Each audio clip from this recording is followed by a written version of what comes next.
souvent considéré comme un art qui est élitiste, qui est guindé, qui n'est pas autant accessible, qu'il y a seulement une certaine élite une certaine bourgeoisie qui peut accéder à ça. Alors nous, on s'est dit, non, cet art-là, dans le fond, c'est un art qui est populaire.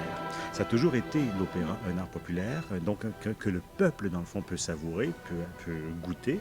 Et on s'est dit, il faut absolument faire des événements, des activités de démocratisation qui permettent de redonner au peuple, aux gens, cet art qui leur appartient. L'Opéra de Montréal cherche à se démocratiser et lance la campagne à la découverte de l'opéra. Sa mission est de se mettre à la portée du public et d'organiser différentes activités de sensibilisation.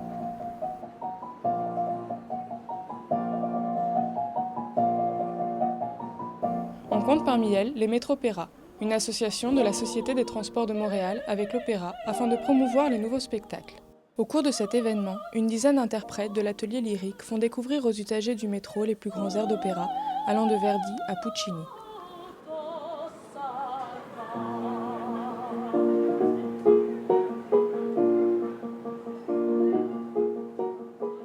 Le Métropéra cherche à rendre accessible cet art tout en encourageant la relève des chanteurs d'opéra québécois en leur donnant une visibilité auprès d'un auditoire plus large.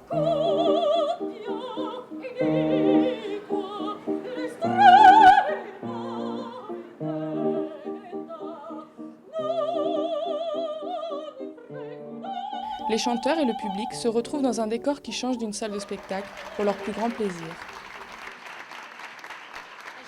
Là, on a vraiment un contact direct et on a vraiment la possibilité d'aller les toucher à quelques mètres.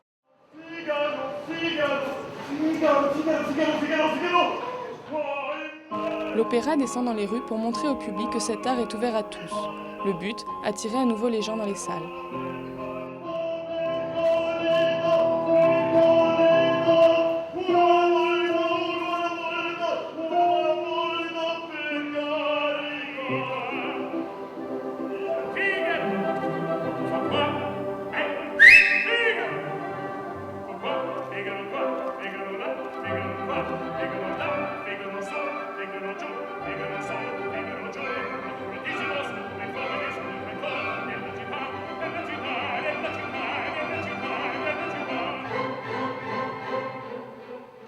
Pour fidéliser son public de demain, l'opéra mise sur l'éducation des plus jeunes en organisant régulièrement des matinées scolaires pour les écoliers et offre la possibilité pour les élèves de moins de 18 ans d'assister aux répétitions générales. C'est dans ce cadre que 2300 élèves ont pu découvrir le célèbre Barbier de Séville de Rossini dans la salle Wilfrid Pelletier de la Place des Arts.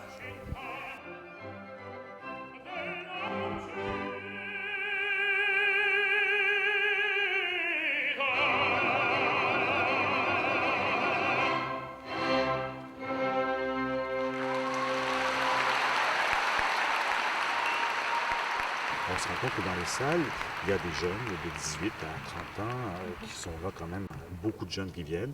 Le public, la foule est beaucoup plus bigarrée et éclectique et ce n'est pas que nos parents et les dames à perles, les messieurs en tuxedo. Là. Il y a toutes sortes de gens, autant des jeunes qui viennent en jeans qui viennent, bon, je sais pas que ce soit, mais maintenant, ça attire beaucoup plus de monde dans toutes les catégories de public, d'âge et de groupe dans le fond. Même si l'opéra attire encore un large public, le prix reste une barrière pour beaucoup de monde.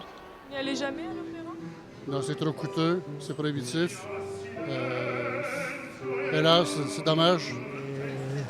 Vraiment, ça coûte un peu cher pour nous retraités, hein? Mais j'aime l'opéra, c'est pour ça que je suis venu ici. Les prix varient de 44 $ la pièce pour les balcons à 132 $ pour le parterre et les loges en tarif régulier. Le montant se justifie par les moyens investis dans un spectacle qui coûte aussi cher qu'un concert ou qu'un match de hockey.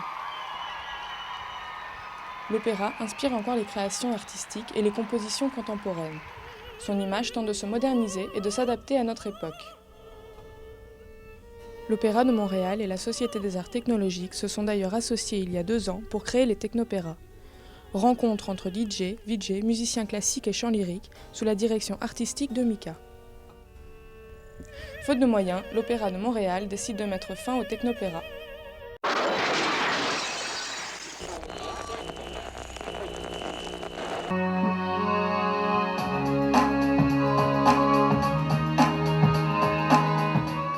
Synthétiseurs, tables de mixage, logiciels, l'électronique permet aujourd'hui une multitude de possibilités artistiques.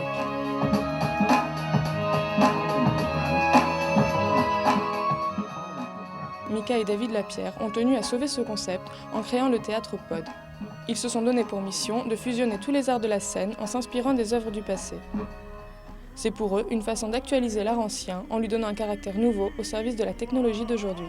L'opéra, tout était là. On avait vraiment la fusion des arts. C'est juste que tout ce qu'il y avait, c'est qu'il n'était pas rendu à l'âge du numérique.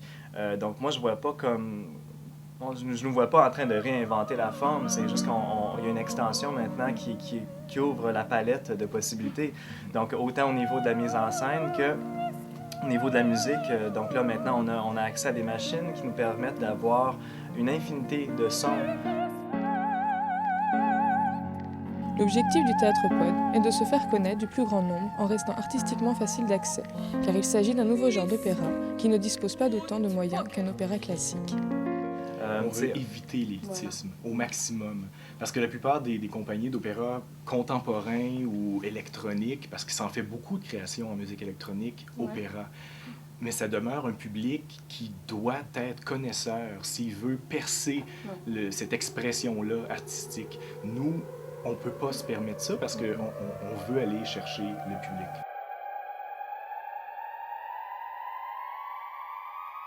On serait porté à croire que l'électronique rendrait ce type d'opéra plus populaire. Cependant, le jeune public n'est pas forcément au rendez-vous. Ça fait quelques années quand même qu'on essaye, qu'on travaille fort pour que ça marche, mais ça va prendre un peu de temps peut-être, là, mais... Avant de... Oui, parce que encore les opéras électroniques, ça branche pas tant que ça, là, tu sais.